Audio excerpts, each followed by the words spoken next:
صاحب یہ آپ ذرا فرمائیے گا کہ یہ ظاہر ہے کہ یہ جنگ کسی بھی مسئلے کا حل نہیں ہوتی، لیکن ایسا بھی نہیں ہے کہ کوئی بھی آ کے جب اس کی مرضی ہو 8 مہینے بعد 10 مہینے بعد جب اس کی مرضی ہو آ کے آپ پہ حملہ کرنا شروع کر دے اور پھر اس کے بعد جب مار پڑنی شروع ہو جائے تو پھر وہاں سے نکل آئے۔ اب پہلے تو اسرائیل کو اکیلے مار پڑی تھی، اب بڑے بھائی کو بھی بلا لیا، لیکن سچویشن کوئی چینج نہیں ہوئی۔ تو کیا آپ کو وے آؤٹ کیا لگتا ہے اس جنگ سے؟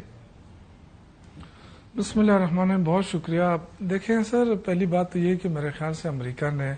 اور اسرائیل نے جو آئیڈیا لگایا تھا کہ ہمارے پاس جو اسلحہ ہے وہ اس کا استعمال ہم کر کے، ایران چونکہ بڑے عرصے سے سینکشن کے انڈر رہا ہے اور اس کے پاس وہ صورتحال نہیں ہوگی جو اس سے پہلے جب ایران تھا،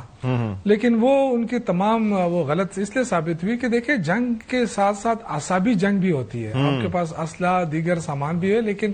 ایک ہوتی ہے اعصابی جنگ، اور وہ اعصابی جنگ بڑے کام آ رہی ہے ایران کے۔ انہوں نے ابھی تک ان کے اعصاب مضبوط ہیں اور تمام تر لیڈرشپ گنوانے کے باوجود بھی وہ ابھی تک ایران جو اپنے موقع پہ ڈٹا، اور ابھی جو نئی انہوں نے جو وہ کیا ہے امریکہ کے ساتھ جو یہ مطالبے رکھے ہیں، تو میرے خیال سے اس سے آپ اندازہ کریں کہ وہ اس چیز پہ نہیں ہے کہ امریکہ کہے کہ جی ہم سے غلطی ہو گئی ہے، یا اسرائیل کہہ دے کہ ہم سے غلطی ہو گئی ہے۔ اب وہ اس کو آخری نتیجے تک پہنچانا چاہتے ہیں، اور اب میرے خیال سے کچھ عرصے تک ایران جو ہے وہ چاہے گا کہ وہ کسی ملک کے ساتھ اس کے تعلقات نہ ہو، اور وہ اس دوران پوری کوشش کرے گا کہ اپنا ایٹمی جو ہے وہ اپنی طاقت جو ہے وہ حاصل کر لے۔ تو میرے خیال سے ایران اب اس چکر میں ہوگا، زیادہ تر کوشش اس کی یہی ہوگی کہ وہ ایٹمی طاقت بن کر دکھائے، اور جو پہلے مختلف ان کے جو پریشر ہوتا تھا عالمی قوتوں کا، شاید وہ پریشر اب نہ لے ایران۔ نہیں تو وہ آپ کو لگتا ہے میرے خیال سے بہت مطلب جب یہ پہلے کی مثالیں موجود تھیں کہ آپ کے اوپر سینکشنز لگ رہی ہیں، مثال کے طور پر میں نارتھ کوریا کی مثال دے دیتا ہوں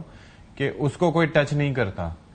کیونکہ اس کے پاس نیوکلیئر پاور ہے، یا جس ملک کے پاس ایٹمی طاقت ہے تو ایک ڈیٹرنس آپ کے پاس ہوتا ہے کہ ایک حد سے آگے کوئی نہیں بڑھتا۔ تو ایران کو تو بہت پہلے یہ سبق نہیں سیکھ لینا چاہیے تھا؟ دیکھیں ہر ملک جو ہوتا ہے نا وہ ایک اس کے قاعدہ قانون کے تحت چلتا ہے نا، لیکن اب ایران یہ سمجھتا ہے کہ ان پہ جو حملہ ہوا ہے کوئی قاعدہ قانون کے مطابق نہیں ہوا ہے،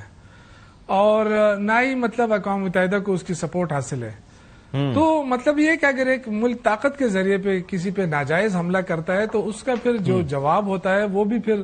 ان کی اپنی مرضی سے ہوتا ہے۔ ٹھیک ہے۔ تو آج ایران کے پاس یہ مرضی موجود ہے، کوئی اس کو یہ نہیں کہہ سکتا ہے کہ ایران یہ غلط کر رہا ہے، یہ غلط کر رہا ہے۔